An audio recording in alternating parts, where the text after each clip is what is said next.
Hello, everybody. Firstly, I want to thank you all for coming, taking time out of your schedule, out of your day, to spend with us as we honor the victims of the August 6th shooting at Oak Creek, Wisconsin.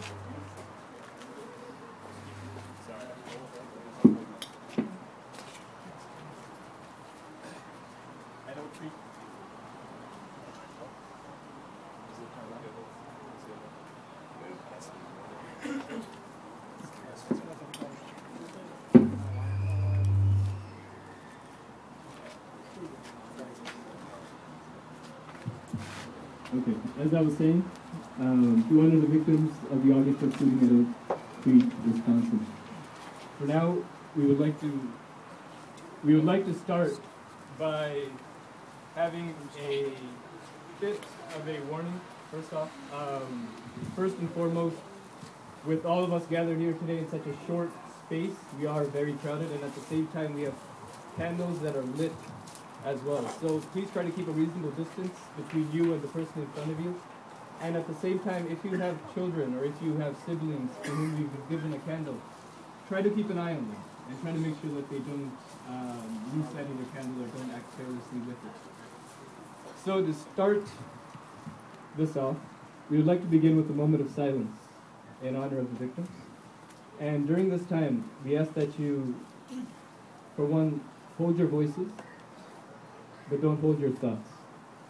Refrain from texting or checking your phone if it's course. And at the same time, try to reflect on what happened and what it means to us as a community and what it means to us as a people. So we'll begin that now, and we ask, however you'd like to do so, to observe a moment of silence in honor of the victims. Thank you.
Thank you all. Now, for those of you that have schedules, you'll see listed next, we have an idea called cardinal questions.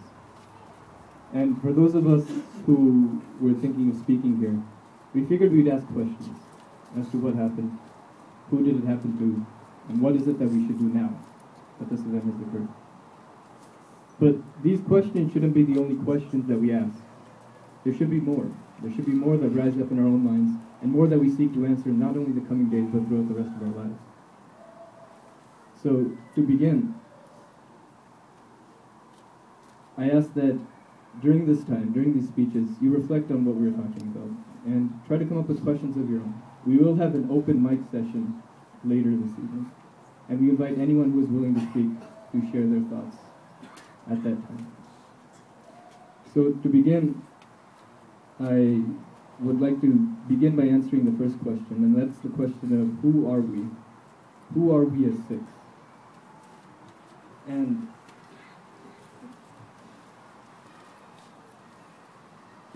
it's interesting because over the past few days, there have been many media outlets that have been saying a very simple phrase as to our identity in this country.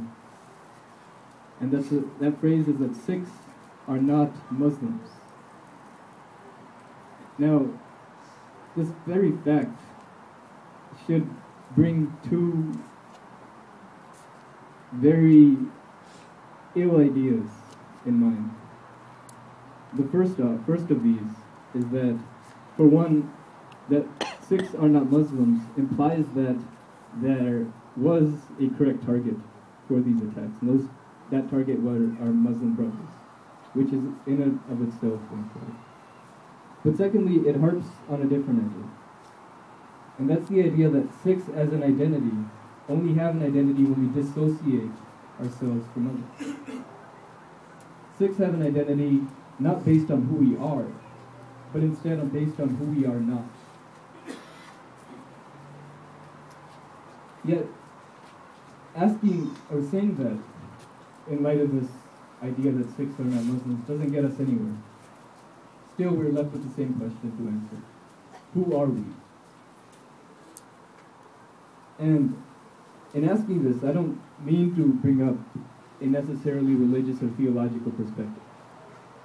But instead, I think an answer could be found based on the history of Sikhs. I mean, after all, it is only after we look at the obstacles that have shaped our past that we understand the identity that we have in the present. And in doing so, or as I reflected on that, I noticed that Sikhs